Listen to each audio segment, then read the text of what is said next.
ஆண்டவராக இயேசு கிறிஸ்துவின் நாமத்தில் என் அன்பின் வாழ்த்துக்கள். இந்த காலை தியானத்திற்கென்று நாம் தெரிந்து கொள்கிற வேத வசனம் சங்கீதம் 89:28. என் உடன்படிக்கை அவனுக்காக உறுதிப்படுத்தப்படும். என் உடன்படிக்கையை அவனுக்காக உறுதிப்படுத்தப்படும். கர்த்தருடைய உடன்படிக்கை தேவனுடைய பிள்ளைகளுக்கு உறுதிப்படுத்தப்படுமா? ஆண்டவர் தம்முடைய உடன்படிக்கையை தம்முடைய ஜனத்திற்கு அவர் செய்து கொண்டே இருந்தார். முதலாவது நோவாவோடு ஒரு உடன்படிக்கை, பின்பு ஆபிரகாமோடு உடன்படிக்கை, மோசேயோடு உடன்படிக்கை. இப்படி தேவன் தம்முடைய பரிசுத்தமுள்ள பிள்ளைகளோடு உடன்படிக்கை செய்து வந்தார். இன்றைக்கு ஆண்டவர் நமக்கு ஒரு காரியத்தை சொல்லுகிறார். உன்னோடு செய்த உடன்படிக்கை. நம்மோடும் ஆண்டவர் சில உடன்படிக்கைகளை செய்திருக்கிறார். அந்த உடன்படிக்கையில் அவர் நம்மை நிலைத்திருக்க செய்ய போகிறார். அது மாறாதபடி காத்து கொள்ள போகிறார். அதுல அவருடைய கிருபை விலகாதிருக்கும்படி செய்ய போகிறார். இப்ப கர்த்தர் நமக்கு தருகிற உடன்படிக்கையில் அவர் நமக்கு வைத்திருக்கிற ஆசீர்வாதங்கள் ஒன்றையும் நாம் இழந்து விடாதபடி கர்த்தர் காக்கப் போகிறார். இது எவ்வளவு பெரிய பாக்கியம் என்றால், மோசையோடு கர்த்தர் ஒரு உடன்படிக்கை பண்ணும் பொழுது பல இடங்களில் பல காரியங்களை சொல்லி உடன்படிக்கை செய்தார். அதுல உன்னை பெயர் சொல்லி அழைத்து அறிந்திருக்கிறேன், நீ என்னுடையவன். அப்ப நான் உனக்கு ஒரு காரியத்தை செய்ய போறேன். பூமி எங்கும் எந்த ஜாதியினிடத்திலும் செய்யப்படாத அதிசயங்களை உன் ஜனங்கள் எல்லாருடைய கண்களுக்கு முன்பாக செய்வேன். நான் உன்னை கொண்டு செய்யும் காரியம் பயங்கரமாய் இருக்கும். அப்ப ஆண்டவர் அவனுக்கு ஒரு உடன்படிக்கை பண்ணுகிறான். இந்த உடன்படிக்கை எப்படிப்பட்டது? யாரிடத்திலும் செய்யப்படாததை உன்னை கொண்டு நான் செய்வேன். அந்த மாதிரி ஆண்டவர் நம்மோடும் சில உடன்படிக்கை செய்திருப்பார். பவுலோடு ஒரு உடன்படிக்கை செய்தார். அது என்ன? உன் பலவீனத்தில் என் பலன் பூரணமாய் விளங்கும், என் கிருபை உனக்கு போதும்.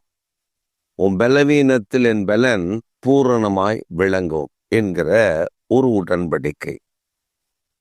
அவன் அடிக்கடி தன் பலவீனங்கள் மாறுபடி அவன் ஜெபித்த பொழுது கர்த்தர் அவனுக்கு சொன்ன காரியம், உனக்கு நான் இப்படிதான் ஒரு உடன்படிக்கை பண்ணியிருக்கிறேன், உன்னை பாதுகாப்பேன், என் கிருபை உனக்கு போதும்ல, என் கிருபை உனக்கு போதுமானதை நான் வச்சிருக்கிறேன், அது போதும். அப்ப ஆண்டவர் நமக்கு தம்முடைய கிருபையை, தம்முடைய தயவை விளங்க பண்ணுகிற ஆண்டவர் இந்த உடன்படிக்கையில நிலைத்திருக்க பண்ணுகிறவர். சில நேரத்துல ஒரு டாக்குமெண்ட் போடுவோம். அந்த டாக்குமெண்ட் இத்தனை காலம் செல்லும், இதற்கு பின்பு செல்லாது. சில பத்திரங்கள் அது எத்தனை தலைமுறைக்கும் செல்லும், சில பத்திரங்கள் தலைமுறைக்கு செல்லாது. அப்ப ஆண்டவர் நம்மோடு செய்திருக்கிற உடன்படிக்கை தலைமுறை கடந்து செல்லுகிற ஒரு உடன்படிக்கையை அவர் ஏற்படுத்தி இருக்கிறார்.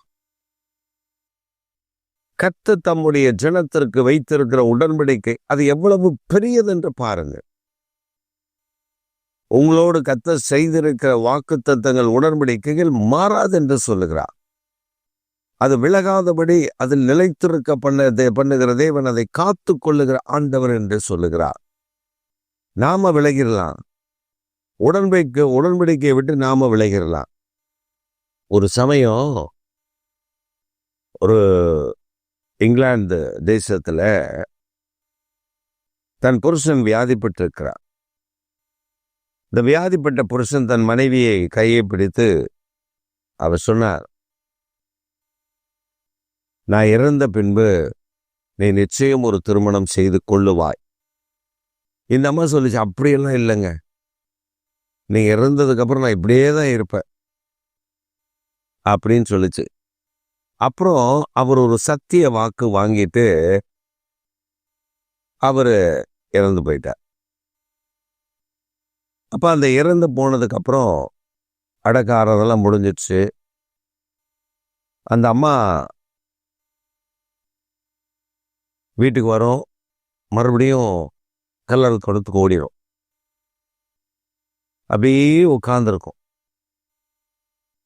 அப்ப அந்த ஆட்கள்லாம் புருஷன் மேல எவ்வளவு அன்பு, இவ்வளோ அன்பு இருக்க அப்படின்னு அந்த ஃபாதர் வந்து, ஏமா அந்த அன்பு ஆண்டவர் மேல கொஞ்சம் வைமா, இப்படியே இருந்தீங்கன்னா உன் மைண்டெல்லாம் வீணா போயிருமா, வீட்டுக்கு போகலாமா, நீ வாமா எழும்புமா அப்படின்னு சொல்லி அவர் சொன்ன பொழுது அந்த அம்மா என்ன தரமா சொல்லிச்சுட்டு அது சொல்லிச்சு, அப்படியெல்லாம் ஒன்றும் அன்பு இல்லை ஃபாதர், இந்த ஆளு சாகிறதுக்கு முன்னாடி என்கிட்ட ஒரு உடன்படிக்கை பண்ணிட்டு செத்து போயிட்டான்.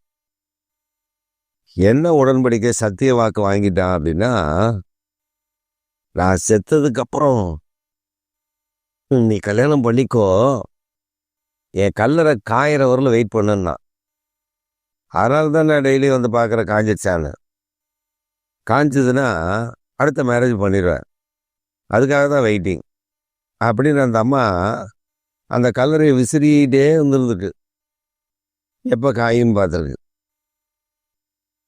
இப்படி உடன்படிக்கை இப்படி தான் இருக்கு. இந்த பார்ட்னர்ஷிப் டீட் போடுவாங்க. இந்த கம்பெனியில் நீங்கள் பார்த்தீங்கன்னா 2 பேர் சேர்ந்து தொழில் ஆரம்பிப்பாங்க. அந்த மாதிரி 2 பேர் சேர்ந்து தொழில் ஆரம்பிக்கும் பொழுது 50-50 ஷேர் அப்படின்னு போட்டிருப்பாங்க. சில நேரத்தில் 3 பேர் அதை வந்து 30-30, ஒருத்தருக்கு 40 வரும், இல்லைன்னா 33-33-33-33ன்னு போட்டு அப்படி பிரிச்சிருப்பாங்க. 0.33ன்னு போட்டு பிரிச்சிருப்பாங்க. ஆனால் நீங்கள் பார்த்தீங்கன்னா அதில் ஒரு திருட்டு போயிருப்பான். இந்த 3 பேர் உத்தமமாக இருக்க மாட்டான், ஒருத்தன் திருடனாக இருப்பான். எனக்கு தெரிஞ்சு 3 சகோதரர்கள் ஒன்றாய் சேர்ந்து ஒரு காரியத்தை ஆரம்பித்தாங்க. அந்த 3 சகோதரர்களில் ஒருத்தர் ஃபைனான்ஸ் ரீதியாக அவர் தான் ஹெல்ப் பண்ணார், பணம் கொடுத்து அவர் தான் ஹெல்ப் பண்ணார். இன்னொருத்தர் டெக்னிக் தெரியும், அவருக்கு அந்த டெக்னிக்ஸ் எல்லாம் தெரியும், அவர் அந்த டெக்னிக்கை பார்த்துக்கிறார். இன்னொருத்தர் மார்க்கெட்டிங். அப்போ 3 பார்ட்னர்ஸ். இந்த மார்க்கெட்டிங் பண்ணுறான் பார்த்தீங்களா, அவன் தான் திருடன், செம பெரிய திருடன். அவன் தான் அக்கௌண்ட்ஸை பார்க்கறது, அதை பார்க்கறது, நான் தான் எல்லாத்தையும் பார்க்குறேன், அப்படி இப்படின்னு நான் தான்ட்டே கடந்தான். கடைசியில் நீங்கள் பார்த்தீங்கன்னா முதல்ல ஒரு சிம்பிளான ஒரு வாடகை வீட்டில் இருந்தாங்க, அதுக்கப்புறம் கொஞ்சம் நல்ல பாஸான ஒரு வாடகை வீட்டுக்கு வந்தாங்க. அப்புறம் அவங்க வீட்டுக்கு நீங்கள் போனீங்கன்னா பெட்ரூமில் மட்டும் ஏசி இருக்காது. ஹாலில் ஏசி, பெட்ரூமில் ஏசி, கிச்சனில் மட்டும்தான் ஏசி போடல, மற்றபடி எல்லா இடத்துலையும் ஏசி போட்டிருந்தாங்க வாடகை வீட்டில். எங்களுக்கு ஆச்சரியம், ஒன்றுமே வரல பாஸ்டர் இந்த பிஸ்னஸில்.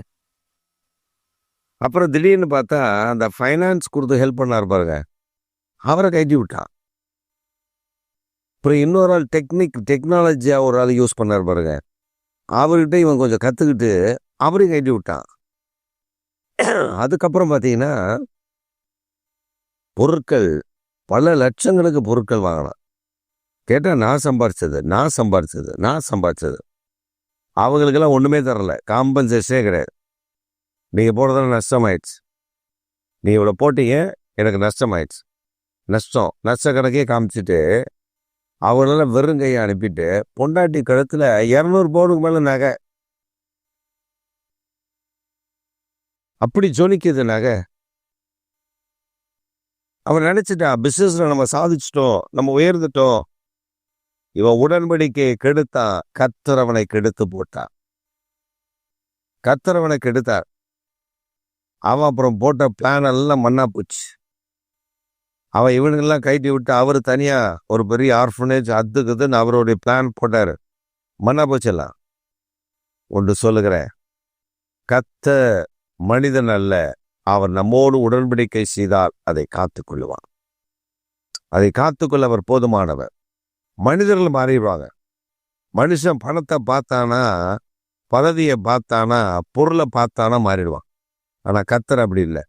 நேற்றும் இன்றும் என்றும் மாறாதவர். அதனாலதான் அவரோட உடன்படிக்கை செய்யணும். அவர் கூட உடன்படிக்கை பண்ணிட்டா அவர் சூப்பரா நடத்துவார் பாருங்க. இந்த காலை வேளையில உங்களோடு கூட அவர் உடன்படிக்கை பண்ண விரும்புகிறார். அவர் உங்களை கரம் பிடித்து நடத்த விரும்புகிறார். நீங்கள் மனிதர்களையே தேடிக்கொண்டிருக்கிறீர்கள். அந்த உடன்படிக்கை விட இந்த உடன்படிக்கை அவர் காத்துக்கொள்ள, அந்நாள் வரலும் காத்துக்கொள்ள அவர் போதுமானவர்.